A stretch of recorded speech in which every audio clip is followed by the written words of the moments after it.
Olá, boa noite. Começa agora o Jornal da Justiça desta sexta-feira, 18 de fevereiro. O Supremo Tribunal Federal já tem maioria para aceitar denúncia da Procuradoria-Geral da República contra o ex-deputado Roberto Jefferson. O julgamento começou hoje no plenário virtual, mas foi interrompido por um pedido de vista do ministro Nunes Marques. Esse é um dos destaques de hoje. E você vai ver também. Supremo forma maioria contra a resolução do MEC que proíbe comprovante de vacinação em universidades e institutos federais. Justiça determina que mineradora Vale apresente plano de realocação da comunidade indígena Pataxó em Minas Gerais. E uma reportagem especial sobre os cuidados na obtenção de provas para evitar a anulação de processos.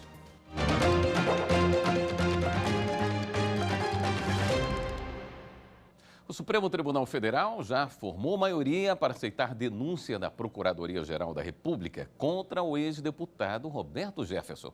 Mas o julgamento foi adiado por um pedido de vista do ministro Nunes Marques.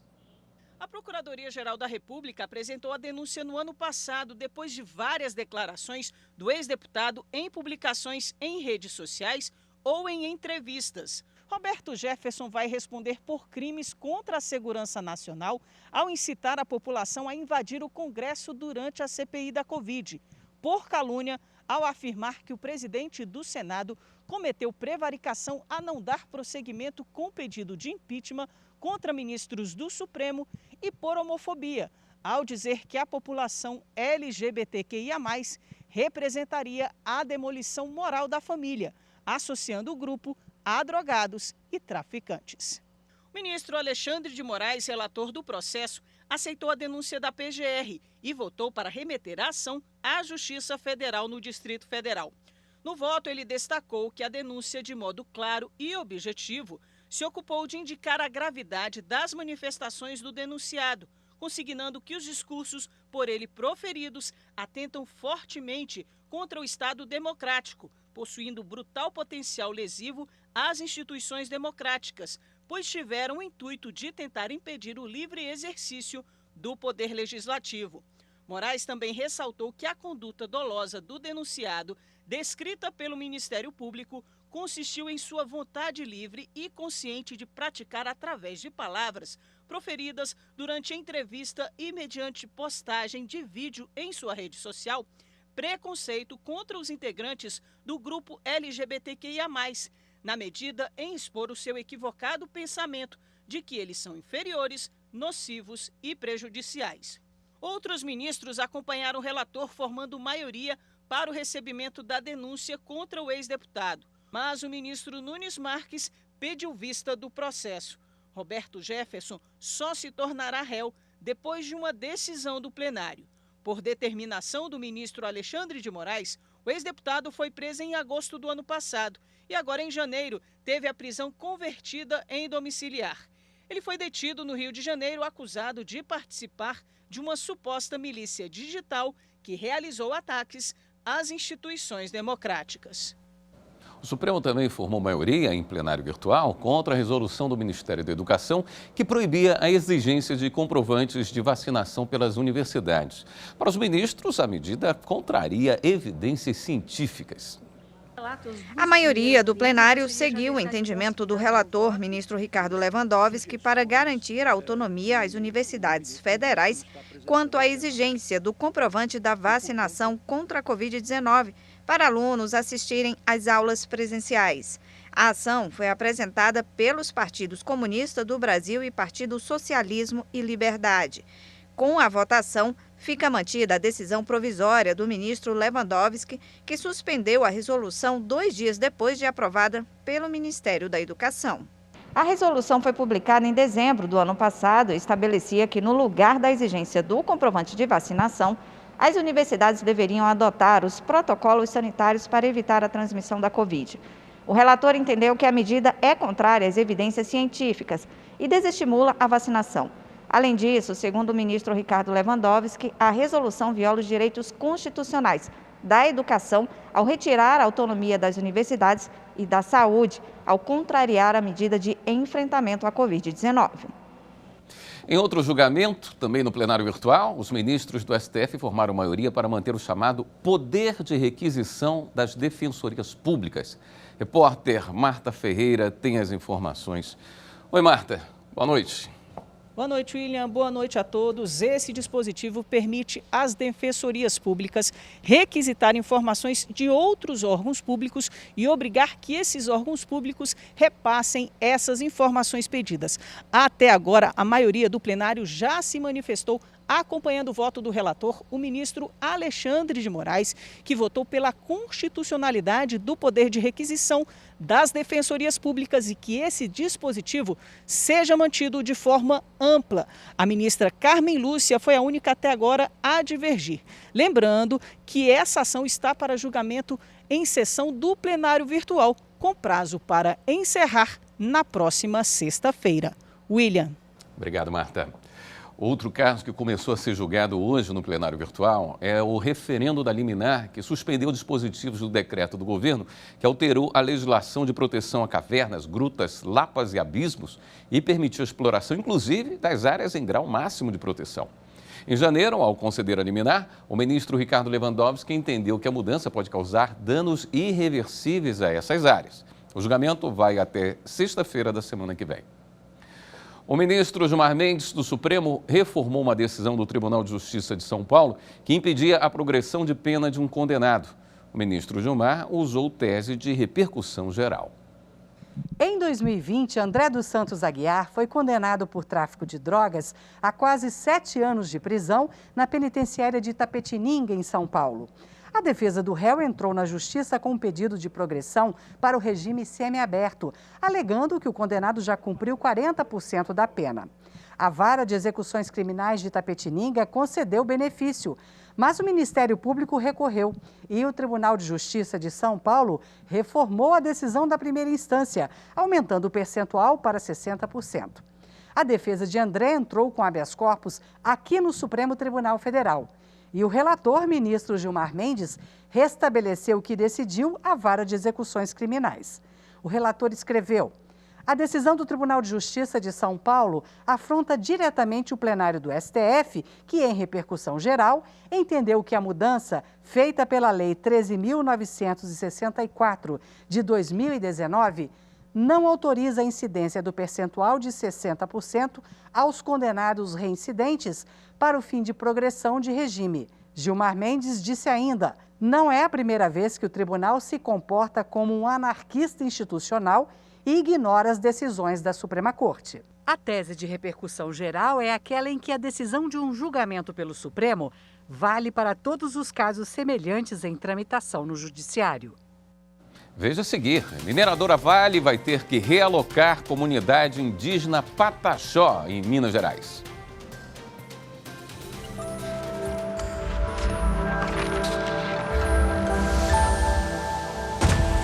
Uma Constituição é a norma base do sistema jurídico nas sociedades democráticas. O objetivo de uma Constituição é limitar a atuação dos poderes para a garantia dos direitos humanos e dos direitos fundamentais. A Constituição é a norma de hierarquia superior num sistema jurídico democrático e condiciona hierarquicamente as demais normas, seja no seu critério material, seja no seu critério formal.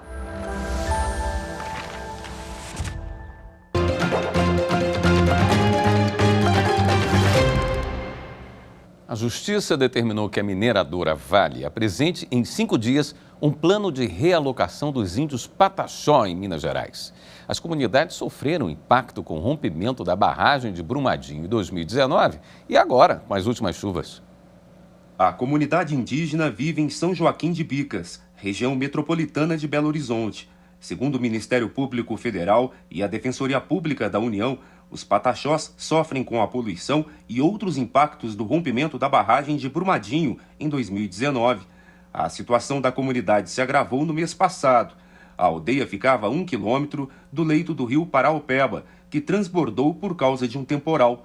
No processo, as entidades apontam que a contaminação das águas do rio Paraopeba e do solo por metais pesados, em concentrações perigosas à saúde humana e animal, já existente em razão do rompimento da barragem em 2019 e agravada em decorrência do aumento do volume de água do rio pelas chuvas no início de janeiro, foram demonstradas através de estudos independentes que apontam para a impropriedade e perigo no uso e contato com a água.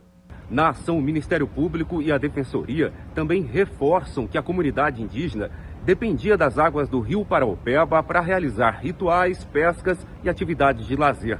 Mas agora, com o rio poluído, os pataxós vivem uma situação de extrema vulnerabilidade. Por isso, as autoridades reforçaram a responsabilidade da mineradora Vale para atuar no caso e realocar as famílias. A juíza federal Tatiana Campelo acolheu em parte o pedido. Afirmou que é evidente que o alojamento temporário é uma medida emergencial, que não afasta a situação de extrema vulnerabilidade social vivenciada pela comunidade indígena, causada pelo rompimento da barragem e potencializada pelos últimos eventos. Sendo certo que o fato de os membros da comunidade indígena Pataxó terem retornado à aldeia não descaracteriza a urgência da efetivação da medida ora pleiteada, isto é, de sua imediata realocação, ainda que temporária e provisoriamente, para a área que ofereça e garanta segurança às suas vidas, saúde e integridades físicas, sobretudo quando tal retorno ao local anterior se deu exclusivamente em razão de evidente situação de desamparo, em que a comunidade se encontrou após terem sido forçados a se retirarem do abrigo oferecido pelo poder público municipal, como subejamente como demonstrado nos autos. A juíza determinou que a Vale apresente um plano de realocação temporária dos indígenas dentro de 5 dias. A Vale informou que tem cumprido os requisitos do termo de ajuste preliminar firmado com a comunidade indígena, Ministério Público Federal, Defensoria Pública da União e FUNAI. A mineradora também disse que apresentou propostas de assistência humanitária depois das intensas chuvas que afetaram a região no mês passado. A terceira turma do Superior Tribunal de Justiça considerou lícita a exigência de processo seletivo público para ingresso em cooperativa de trabalho médico. No caso analisado, um médico oftalmologista alegou que atendia os requisitos exigidos por lei e, por isso, ajuizou a ação contra a cooperativa de trabalho médico para obter a imediata inclusão no quadro de cooperados. A primeira instância entendeu que a exigência de processo seletivo contraria o princípio da livre adesão e julgou o pedido procedente. A sentença foi mantida pelo Tribunal de Justiça de São Paulo. No recurso ao STJ, a cooperativa argumentou que o ingresso de cooperados é livre, desde que atenda aos propósitos sociais e às condições do Estatuto, que incluem a aprovação no processo seletivo.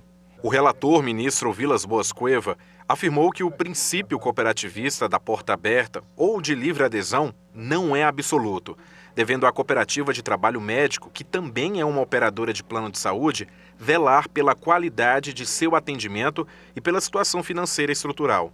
Sendo assim, explicou o ministro, por força da lei, o interessado em ser cooperado deve aderir aos propósitos sociais do ente e preencher as condições estatutárias. E é preciso que o princípio da livre adesão seja compatibilizado com a possibilidade técnica de prestação de serviços, inclusive porque, diante da natureza de operadora de plano de saúde, há responsabilidade solidária entre os médicos cooperados e a cooperativa. De forma unânime, a terceira turma deu provimento ao recurso especial interposto pela cooperativa de médicos para assegurar o direito de aplicação do exame seletivo, conforme previsão do Estatuto Social. O Tribunal Superior do Trabalho julgou que um auxiliar da fábrica de pneus Pirelli, contratado por prazo determinado, tem direito à estabilidade após sofrer acidente na empresa. O auxiliar foi contratado pela Pirelli na condição de gola vermelha, uma espécie de contrato de experiência. 2 meses após a contratação, enquanto abastecia uma máquina com lona de pneu, fraturou o cotovelo e ficou afastado pela Previdência Social por 6 meses. 4 meses depois, no prazo previsto para o término do contrato, foi dispensado. Ele então entrou na Justiça, alegando que teria direito à estabilidade acidentária de 12 meses após o fim do benefício e, por isso, pediu a reintegração ao emprego ou pagamento de indenização substitutiva. Em primeiro grau, o pedido foi negado, mas o Tribunal Regional do Trabalho da 4ª Região, no Rio Grande do Sul, teve outro entendimento. O regional citou a Lei da Previdência Social, que não exclui o trabalhador contratado por prazo determinado da garantia de emprego.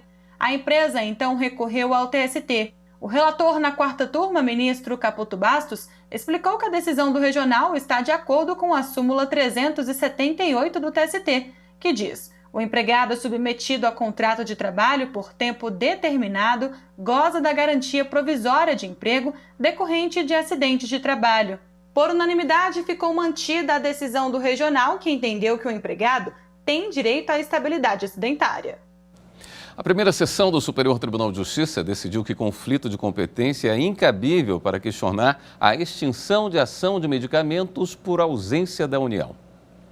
Por maioria, o colegiado entendeu não ser possível conhecer de conflito de competência suscitado pela autora de uma ação que pediu o fornecimento de medicamento pelo município de Florianópolis e pelo estado de Santa Catarina, mas que foi extinta pelo juízo estadual após a Justiça Federal declinar da competência devido à ausência da União no polo passivo.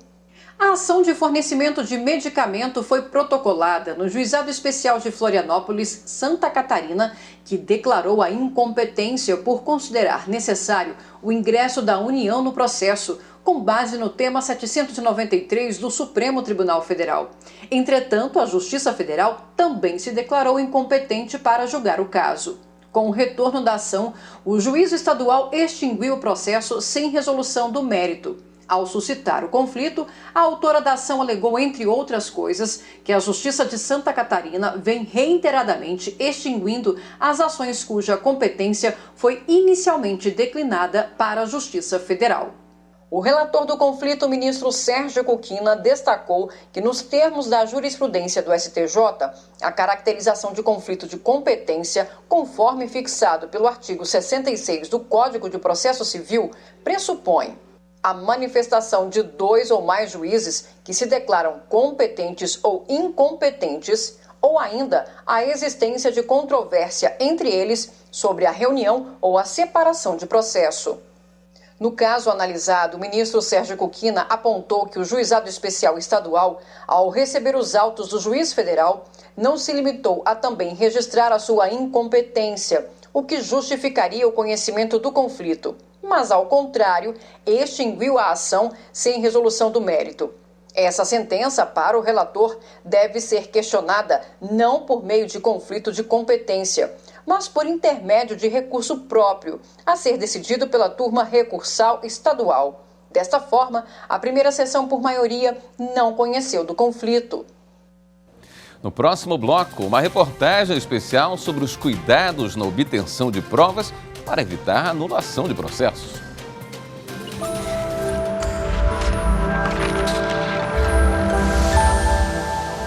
A Constituição Federal de 88, ela tem foco na democracia e nos pressupostos de liberdade e igualdade social que também fundamentam o Estado Democrático de Direito e faz parte também dos anseios do povo brasileiro.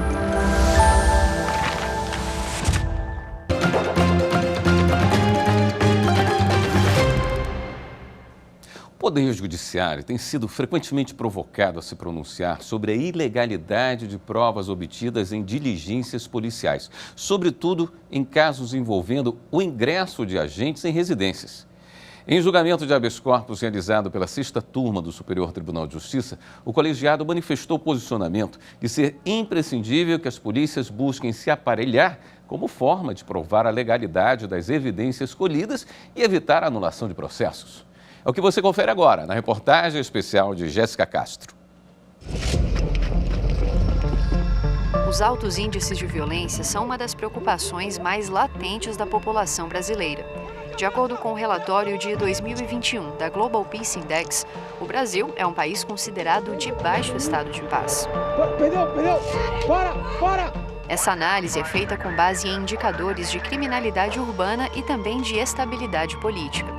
Uma das formas de combater esse problema é a atuação das instituições policiais, mas tem-se observado que essa própria atuação é muitas vezes conduzida com violência e abusos.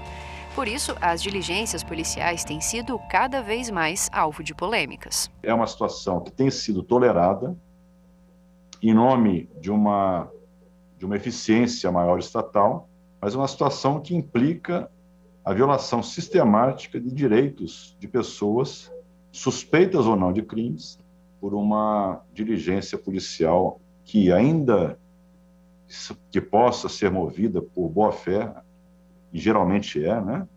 Ainda que seja voltada com os melhores propósitos à obtenção de uma prova de um crime grave, deve ter limites e deve sujeitar-se ao que determina a Constituição e o Código de Processo Penal. O Poder Judiciário tem sido constantemente acionado para se pronunciar sobre a legalidade de provas obtidas em diligências policiais.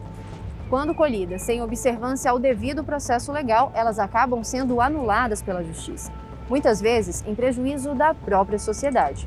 Quando a gente fala de direito penal, a gente fala de conceitos fechados. Você não pode ter conceitos abertos que simplesmente possibilitem a interpretação da pessoa que está cumprindo aquela diligência. Porque se você permite simplesmente a interpretação da pessoa que está cumprindo aquela diligência, você abre margem para a arbitrariedade. Padronizar procedimento operacional, padronizar como deve ser uma abordagem policial, é algo que ainda não existe em todas as polícias brasileiras, né? Você não tem padrões operacionais e mesmo nas polícias em que você tem esses padrões operacionais, você não tem mecanismos claros de supervisão para ver se o procedimento está sendo cumprido, para ter um treinamento mais eficiente. Se faz necessário cada vez mais, no meu entendimento, que a atividade policial seja regrada através de procedimentos operacionais padronizados, os chamados POPs. O âmbito de discricionariedade da polícia, dos policiais, em especial quando eles realizam uma interface com o cidadão, tem que ser cada vez menor. Tudo tem que estar regrado, tudo tem que estar previamente determinado e treinado. Se isso ocorrer, as violações vão diminuir muito. Em 2021, a 6ª turma do STJ firmou um precedente importante ao definir que casos policiais precisem entrar em uma residência para investigar a ocorrência de um crime e não tenham mandado judicial, devem registrar a autorização do morador em vídeo e áudio, como forma de não deixar dúvidas sobre o seu consentimento. Ainda de acordo com a decisão, a permissão para o ingresso dos policiais no imóvel também deve ser registrada sempre que possível por escrito. A relatoria foi do ministro Rogério Schietti Cruz.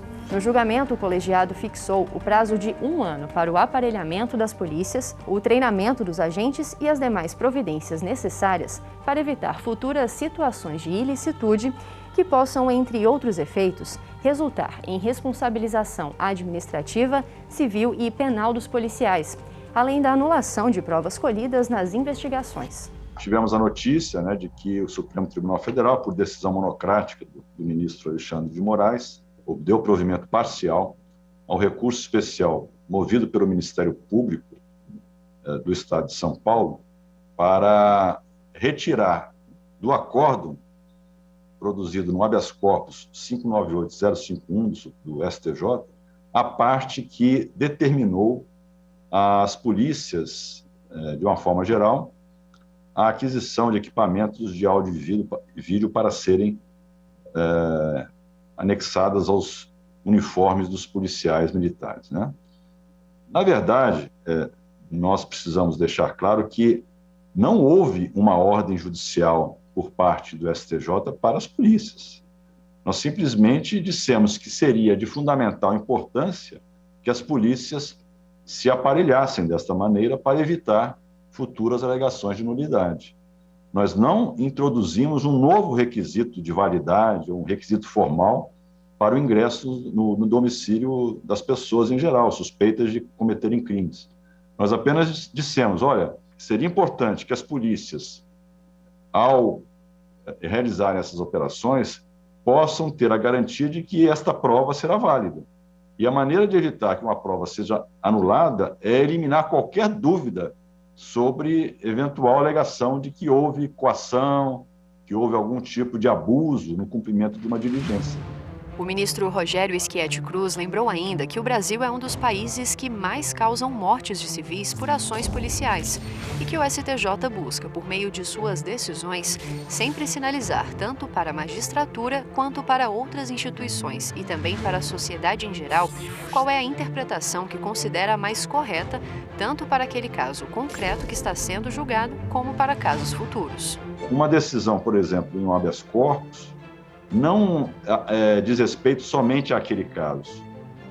Indiretamente, ela acaba repercutindo no judiciário como um todo, no Ministério Público, nas polícias. Então, nós estamos sendo pedagógicos e estamos adotando uma postura profilática de evitar futuras alegações de nulidades, evitar, acima de tudo, que novas violações, novos constrangimentos ilegais sejam cometidos. E nesse sentido é que, de alguma forma, as nossas decisões também se direcionam a outras corporações, digamos assim. São decisões que são decisões importantes, porque de alguma forma é o judiciário, em última instância, atuando também como um órgão de controle externo da atividade policial, né? E isso tem sido fundamental.